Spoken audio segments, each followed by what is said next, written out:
This is Unit 1, subsection, the two main approaches for solving RL problems. Now that we learned the RL framework, how do we solve the RL problem? In other terms, how do we build an RL agent that can select the actions that maximize its expected cumulative reward? So here's the first approach, the policy pi, the agent's brain. The policy pi is the brain of the agent. It's the function that tells us what actions to take given the state we are in. So it defines the agent's behavior at a given time. Think of a policy as the brain of the agent, the function that will tell us the action to take given the state. So if you have some state and you have a policy pi takes into consider the state and returns a given action. This policy is the function we want to learn. Our goal is to find the optimal policy, the policy that maximizes expected return when the agent acts according to it. We find this pi star through training. There are two approaches to train our agent to find this optimal policy. Directly, by teaching the agent to learn which actions to take, given the current state. These are policy-based methods. And indirectly, we teach the agent to learn which state is more valuable and then take the actions that leads to the more valuable states. These are value-based methods. So policy-based methods.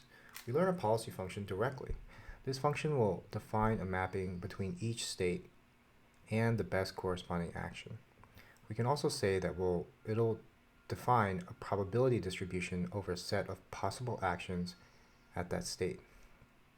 As we see here, the policy, deterministic, directly indicates the action to take for the next step. So if you have a bot and you're in this state, you make a right.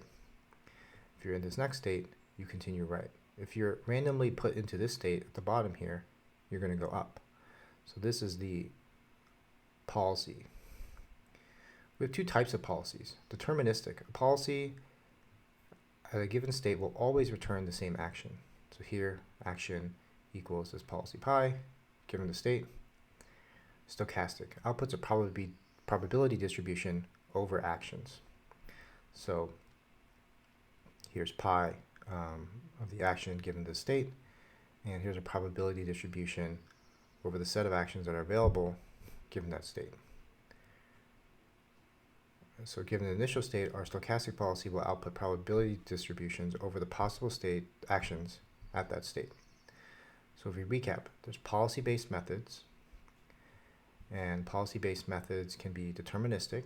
So, policy at a given state will always return the same action, or stochastic. That outputs a probability distribution over the actions. So that's for policy-based methods. What about value-based methods?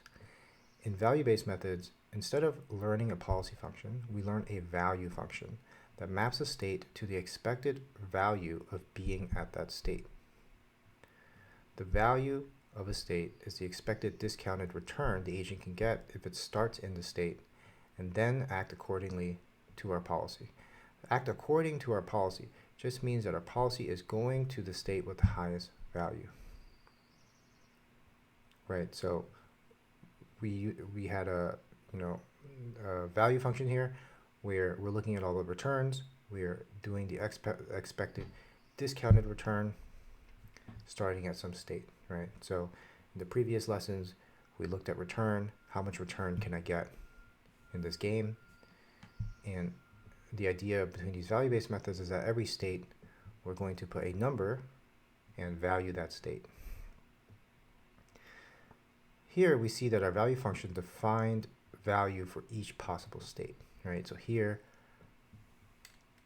right, at the goal, there's this reward, right? Maybe one. One step away from the goal, the reward is maybe the value here is -1. And another step away is -2, another step is -3, another step is -4, another step is -5, -6.